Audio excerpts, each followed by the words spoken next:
Dr. O, you and I trade information back and forth on a semi-regular basis. I know that you like what's going on in terms of some of the conversations and some of the writing that's happening today around economics specifically. AEI has been, a think tank in DC, the American Enterprise Institute, for I don't even know how long, a long time. I mean, it is one of the oldest and best respected, economic think tanks in the country, and I would go so far as to say in the world. They had a piece that came out on immigration policy and its impact on macroeconomics, and they're distilling it very specifically here, looking at it in the second Trump administration. And let me just pull something from the abstract to get us going, and then I'm going to turn you loose, okay? In the abstract, it says, we assess the macroeconomic implications of the observed and expected changes to immigration policy during the second Trump administration. We project that net migration in 2025 will be between 525,000 and 115,000, reflecting a dramatic decrease in inflows and somewhat higher outflows. Net migration may be reduced even further in 2026 before rebounding in 2027 and 2028. These changes will reduce gross domestic product growth by 0.3 to 0.4% in 2025 and put significant downward pressure on growth in the labor force and employment. Monthly payroll employment growth could be near zero or negative in the next few years. That's certainly it's a mouthful. But there's a lot to think about there. I'm not asking you for like a hot take on something from AEI, of course. I'm not surprised. And again, I'm not going to comment on immigration policy, but essentially, how does immigration affect the economy? Well, look, it's more people, and more people mean a labor force expansion, and a labor force expansion means more potential workers. And so more jobs added. It also means more consumers, right? And so it just increases the size of the economy. And so, having more immigrants in the U.S. is a good thing in the sense that there's more people spending, more people working. In the past couple of years, we had a surge in immigration, and that immigration helped to alleviate some of the labor shortages, especially remember, the labor shortages were really concentrated in some of these lower paying sectors, right? And so we desperately needed workers. I mean, I just moved into a new house, and it's almost impossible to find, I couldn't even get a quote. I couldn't get a landscaping company to come to my house to give me a quote because they're so busy, right? And so, having more workers, construction workers, landscapers, right? In the United States actually helps to alleviate the pressure, the wage growth pressure that was really concentrated, on the lower end of the income distribution, right? And so, again, a positive for the U.S. economy as a whole.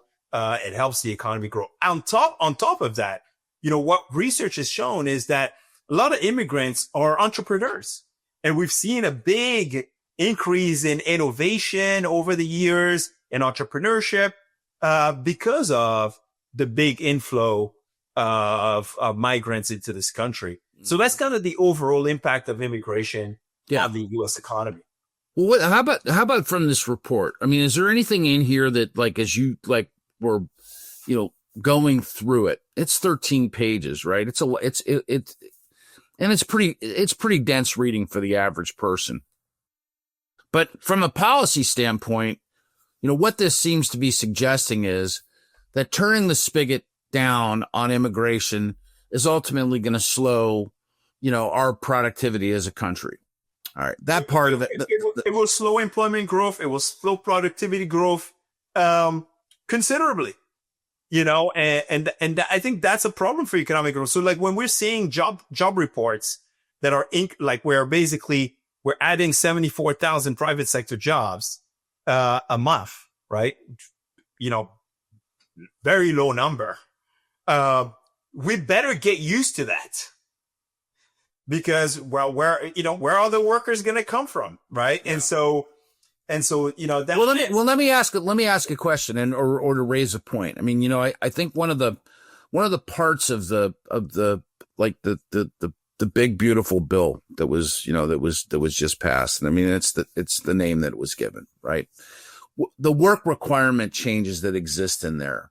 Have you had an opportunity to take a look at them and have, like, not necessarily an opinion, but to form some sort of, like, I don't know, analysis on what the potential workforce mobilization that would exist from the people who have been largely on public benefit programs, but not required to work? And would that have an impact in GDP in this?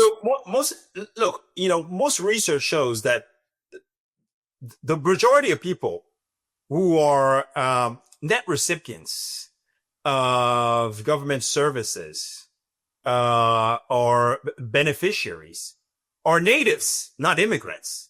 Well, right. No, this is not an immigrant issue.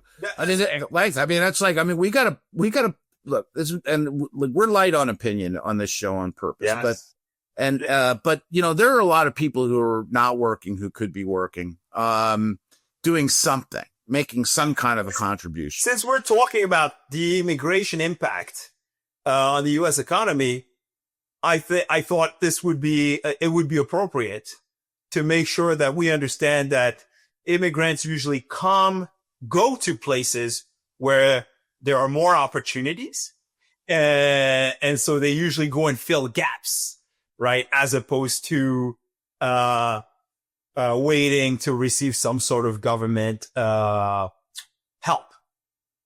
Yeah, I'm with you on that. And I think that the point that I was trying to make is that, we might not need as much immigrant labor if we had a certain number of people who have the ability to work, who are already here, who are citizens, if they took less of the public benefit and took more of a role in employment. Well, Chris, I'm going to push back on that a little bit, because what happens is, if a lot of people go into the labor market and actually work, right, and are more productive and earn higher wages, they go and spend some of that money, right?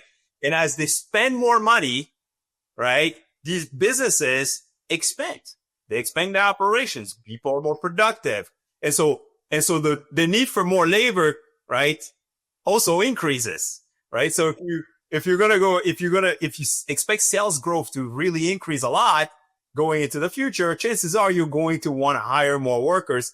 And then you're going to find yourself with a aging U.S. population, and you're going to want more young, able workers. And that's when immigration can come in to really alleviate some of the pressure. Well, I'm not at all suggesting that immigration isn't a good idea. And I mean, and look, we're a nation of immigrants. I mean, that's right. I mean, my family, came, more than 100 years ago on both sides. That just is what it is. But no. I mean, my strong suggestion is that inside of this current labor market, some of the absentees need not be absentees. Totally. But there's no competition between immigrants and natives. Not trying to set that up. And they're right. And so absolutely not. I would never make that argument with you or so if you get a surge in native spending, right? That's right. You end up creating more jobs, more demand for labor, and immigrants can come and fill those gaps.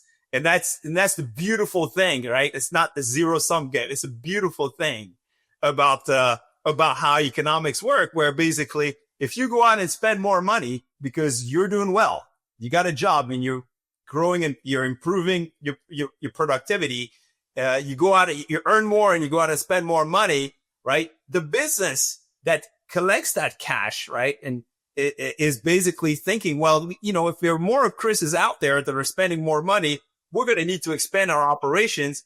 And where are the workers going to come from? And so you could have a big surge in employment of native employment, and at the same time get a big surge in employment of immigrants, which is why this issue, right? Highly politicized, of course. When you look down at the economics, there's so much room for everyone. in this labor market.